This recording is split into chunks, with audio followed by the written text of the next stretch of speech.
persuasif agar masyarakat ini tertarik akan kata-kata yang diberikannya sehingga mereka mau bergerak untuk melakukan aktivitas utama yang telah disampaikan. ya benar. Karena pidato itu kan tujuannya untuk mengajak, membujuk, dan mempengaruhi khalayak atau umum untuk membawa suatu perubahan. Oke, kemudian ungkapan rasa peduli. Ungkapan rasa peduli. Kenapa dalam berpidato itu kita harus mengucapkan ungkapan rasa peduli atau simpati tentang satu hal? Misalnya, siapa nama Dek? Sabera, Miss. Sabera. Si Sabera berpidato di depan sekolah misalnya. Dia berpidato tentang menjaga lingkungan sekolah. Nah, dia berpidato, dia seperti bersimpati dalam pidato itu. Ada rasa peduli. Kenapa seperti itu? Karena si Sabera peduli terhadap lingkungannya. Oke. Nah, coba kerjakan deh yang 181 dan ungkapan rasa peduli. Kalau Sabera 181. Ungkapan rasa peduli dan simpati. Rasa peduli atau simpati dalam sebuah pidato dapat ditunjukkan pada manusia, binatang, tumbuhan, ataupun lingkungan. Contohnya, rasa peduli pada orang tua, keluarga, teman yang sedang kesusahan, keluhan akibat polusi udara, atau peduli pada masalah sampah seperti yang terdapat dalam teks pidato masalah sampah sendiri. Untuk mengungkapkan rasa peduli tersebut, kalian harus menggunakan kalimat yang menyentuh. Berikut ini beberapa contoh kalimat yang menyentuh. Pertama, kita harus peduli dan menjaga lingkungan. Kedua, saya berharap kita semua peduli dan membuang sampah pada tempatnya. Ketiga, saya mendoakan semoga semua masalahmu cepat selesai. Keempat, saya turut prihatin akan wabah COVID-19 yang belum berakhir. Kelima, kita harus memperhatikan orang-orang yang kurang mampu. Keenam, apa yang dapat saya bantu untuk menyelesaikan masalahmu? Ketujuh, aku akan menemanimu melewati kesulitan ini. Dan yang terakhir, jika kamu butuh cerita, aku akan mendengarkanmu. Oke. Jadi di dalam pidato itu harus ada kita menggunakan kalimat peduli. Misalnya, kita ajak teman-teman kita untuk membuang sampah pada tempatnya. Padahal kita tidak cukup sampah di laci, buang sampah sembarangan, tidak ada rasa peduli. Jadi, kalau misalnya si Sabera ini berpidato di depan kelas, teman-teman mari kita membuang sampah pada tempatnya. Jadi itu peduli, simpati. Jadi Sabera pun harus membuang sampah pada tempatnya. Jangan hanya omongan. Oke, kita lanjut lagi kita tentang menyimpulkan metode-metode dalam berpidato. Oke, berikutnya metode apa itu metode? Menjawab, Miss. Metode adalah cara yang teratur yang digunakan untuk melakukan suatu pekerjaan. Ya. Cara yang teratur, langkah-langkah aturannya. Nah, jadi dalam berpidato ada 4 metode yang digunakan. Bukan hanya satu, bukan hanya 2. Yang pertama apa? Metode impromptu, Miss. Ya, metode impromptu. Siapa yang tahu apa itu metode impromptu? Metode impromptu adalah suatu metode suatu metode di mana seseorang itu berpuisi yang dilakukan secara spontan dan tiba-tiba, Miss. Contohnya seseorang itu, Miss, setelah mendapatkan penghargaan atau memenangkan suatu lomba, dan dia ingin menyampaikan kata-kata atau pesan atau semacam pidato kepada masyarakat umum. Berikan tepuk tangan kepada Sabera.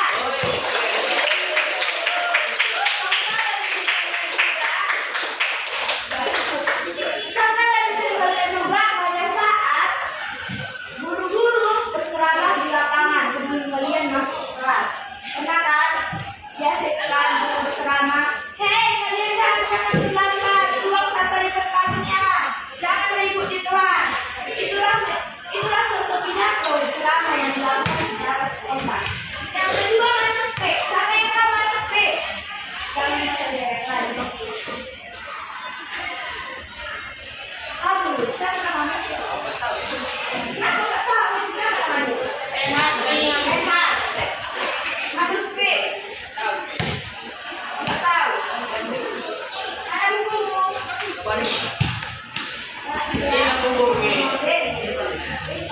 Oke, Pak. Jadi manusia adalah metode yang dilakukan dengan cara menggunakan naskah. Misalnya pada saat hari-hari penting seperti hari kemerdekaan, Miss, kepala sekolah yang membacakan teks yang bisa disediakan. Nah, jadi pidato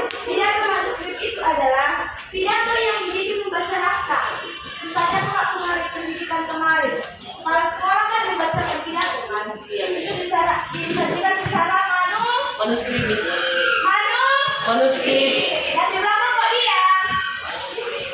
Yang ketiga, memorizer. Apa itu memorizer? Memori. Biasanya itu digunakan atau dipraktekkan dalam berlomba. Nah, jika ada orang yang lomba pidato, itu sudah dipastikan memorizer. Menghafal. Selingkuh yang diberikan itu dihafal sebuah kepala. Kemudian yang keempat, itu misalnya tentang sampah di sini pengertian sampah. Jadi dia untuk berpidato, dilirik sekali-sekali, pasti lalu dia diucapkan, paham? Jadi yang keempat metode ini ada yang mau ditanyakan?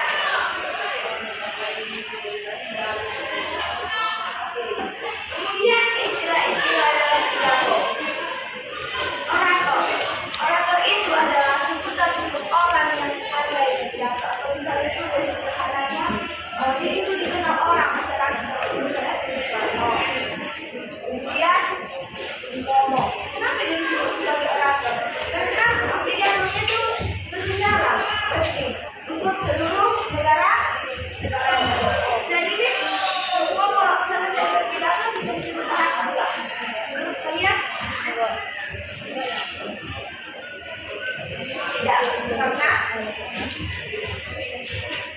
tadi orator apa istilah?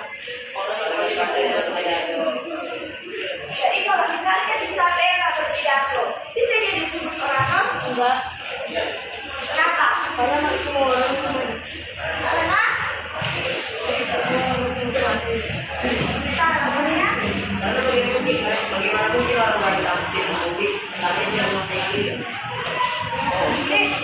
bagaimanapun kita orang bisa bilang tidak sekali yang memakai hal yang ditampilkan.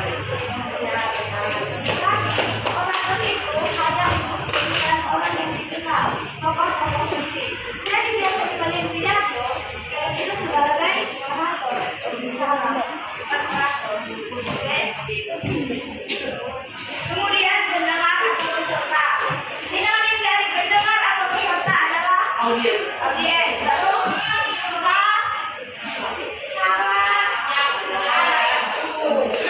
gak tahu gitu kan? Gak mungkin kamu berpidato sendirian kan? Gak mungkin si Sabera berpidato di dalam kamarnya. Tidak ada yang mendengar.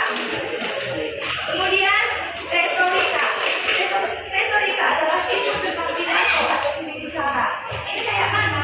Ini lebih kayak ke public speaking. Ya, public speaking boleh. Baru susunan katanya. Misalnya ada lomba menulis pidato, yang dinilai itu keindahan bahasanya. Dinilai tentang bahasanya, diksi, gaya bahasanya. Ya, baru kesinambungan antara kata ya bahasa. Itulah retorika. Kemudian topik. Topik film itu harus dalam berpidato satu topik. Tidak boleh lari, tidak boleh dari kiri jalur topik itu. Kemudian pesan ya, tentu kalau berpidato pasti ada pesan atau kesimpulan. Oke. Jadi di sini kalian mau nggak nonton pidato tentang logistik, tentang retorika? Boleh disebutkan. Nomis.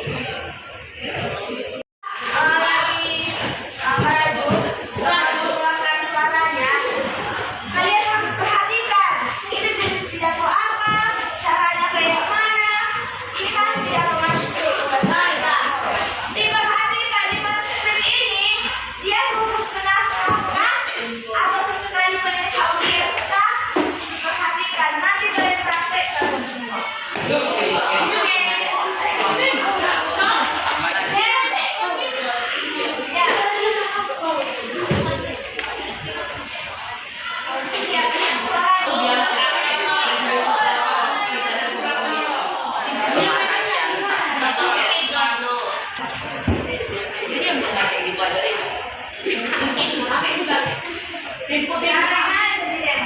bahkan tidak mengerti aku.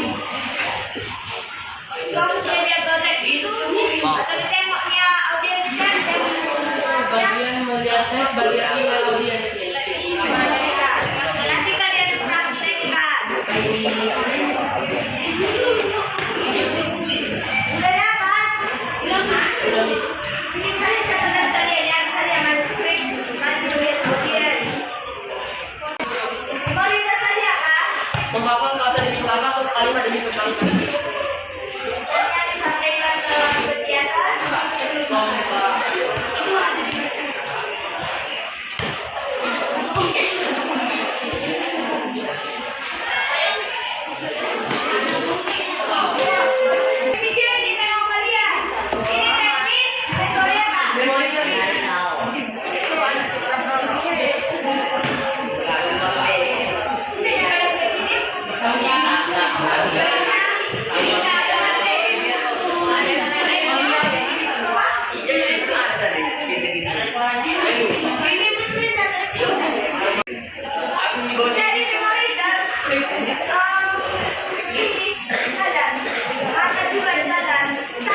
Teks kalian itu pun yang tadi dibawa dari bukunya itu hanya satu kalimat itu, misalnya menjelaskan ini. Kira-kira di bahasa dia dan cukup dijelaskan, baru diucapkan. Dapat kan? Dapat idenya kan? Jangan kalau disuruh kalian berpidato ekstemporer atau memorikan. Kalau misalnya disuruh kalian berpidato pakai memorikan atau ekstemporer. Memorikan kayak Ini kan komisaris.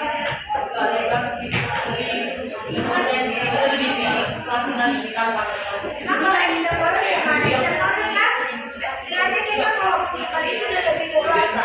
Misalnya ada menjelaskan ini udah siap.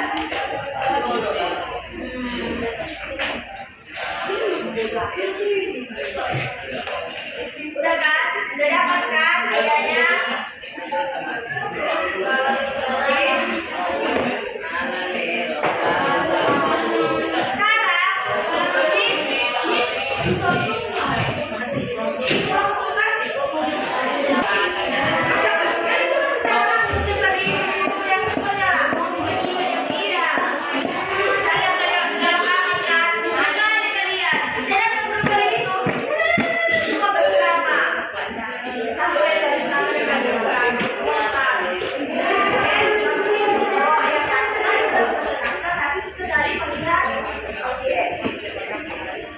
Nanti ini coba ke kelompok dulu. Belajar kelompok 1, 2, 3, 4. Diskusi aja kelompok siapa yang bisa berbicara. Ada dua apa ya metode ya? Ekstemporer dengan bisa. Kelompok itu siapa yang maju?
Sebagai langkah awal, marilah kita panjatkan puji dan syukur kehadiran Tuhan Yang Maha Esa, karena atas rahmat dan karunia-Nya kita semua masih diberikan kesehatan dan kesempatan untuk berkumpul pada hari ini. Pada kesempatan ini, izinkan saya menyampaikan sebuah pidato yang berjudul Implikasi Teknologi Digital Terhadap Perkembangan Remaja di Era Modern. Hadirin yang saya hormati, di era modern saat ini, penggunaan gadget sudah menjadi bagian dari kehidupan sehari-hari. Gadget memang memiliki banyak manfaat seperti mempermudah komunikasi dan memperluas akses informasi. Namun, jika tidak digunakan secara bijak, gadget dapat menimbulkan dampak negatif, terutama di kalangan remaja. Pertama, penggunaan gadget secara berlebihan dapat menurunkan kualitas interaksi sosial. Banyak remaja yang lebih memilih menatap layar daripada berinteraksi secara langsung dengan ini mengakibatkan berkurangnya kemampuan bersosialisasi dan membangun hubungan yang sehat. Marilah kita sebagai generasi muda untuk terus belajar, mengendalikan diri, memanfaatkan teknologi dengan sebaik-baiknya untuk hal-hal positif. Demikianlah pidato yang dapat saya sampaikan pada hari ini. Mohon maaf apabila ada kekurangan dalam penyampaian saya. Semoga pidato ini dapat menjadi pengingat bagi kita semua dalam mengelola gadget secara bijak. Assalamualaikum warahmatullahi wabarakatuh.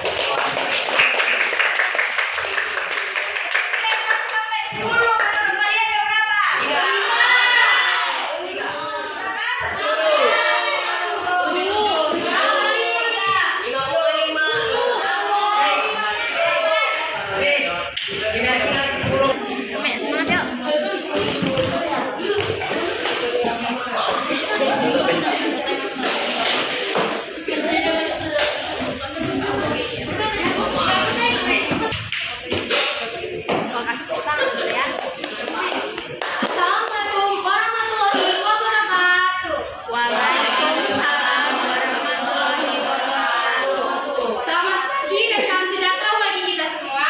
Yang saya hormati Bapak Ibu guru sekalian dan yang saya cintai teman-teman saya. Pertama-tama, marilah kita panjatkan puji dan syukur kepada Tuhan Yang Maha Esa atas rahmatnya kita dapat berkumpul lagi pada kesempatan kali ini. Pada kesempatan yang berbahagia ini, izinkan saya menyampaikan sebuah pidato tema bahaya merokok. Saya memilih tema ini karena merokok bukan lagi hal asing yang sudah mulai merokok. Teman-teman yang saya banggakan, apa yang sebenarnya membuat rokok berbahaya? Tahukah kalian bahwa dalam sebuah rokok terkandung lebih dari 7.000 zat kimia berbahaya? Di antaranya terdapat nikotin, zat adiktif yang menyebabkan kecanduan, tar yang bisa menempel dan merusak paru-paru, serta karbon monoksida, gas beracun yang bisa menggantikan oksigen dalam darah. Tidak hanya itu, menurut data dari World Health Organization dari orang lain, ini sangat mengerikan. Karena itu, artinya merokok bukan hanya merugikan diri sendiri, tetapi juga merugikan orang-orang di sekitar kita, termasuk keluarga dan teman-teman kita. Bahaya rokok tidak hanya berhenti di paru-paru. Rokok hal yang bermanfaat. Kita tidak akan punya waktu untuk hal-hal yang merusak termasuk rokok. Kesimpulannya, merokok bukanlah pilihan yang bijak. Bahayanya sudah jelas. Merokok merugikan kesehatan, merusak masa depan, membahayakan orang lain, dan membuang-buang uang.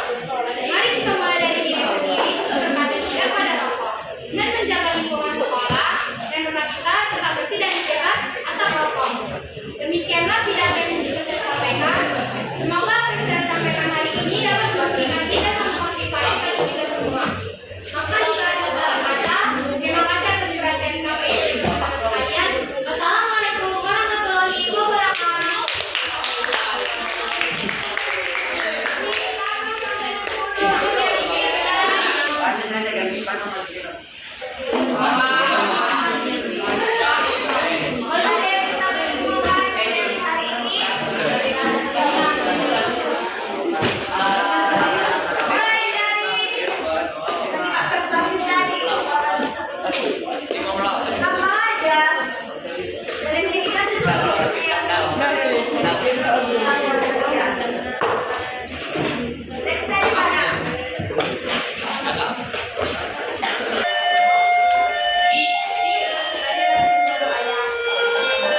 Baiklah teman-teman semua, setelah materi pembelajaran tadi, kita tahu bahwa saat kita berpidato, kita harus menentukan poin-poin tertentu.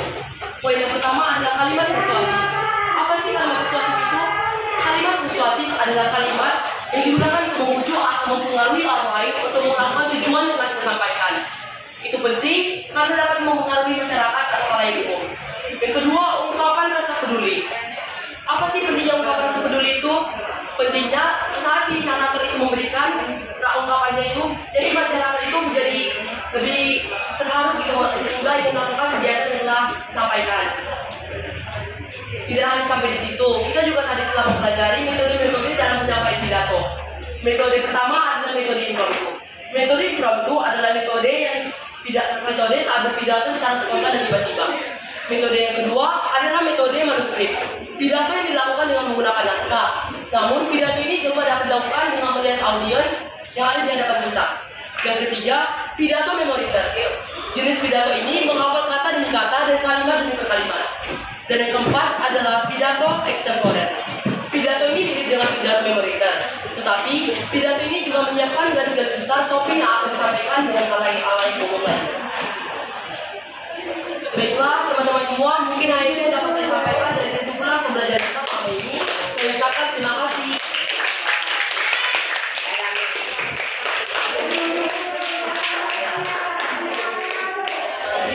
Baiklah teman-teman kita semua, mari kita bersatu dalam doa.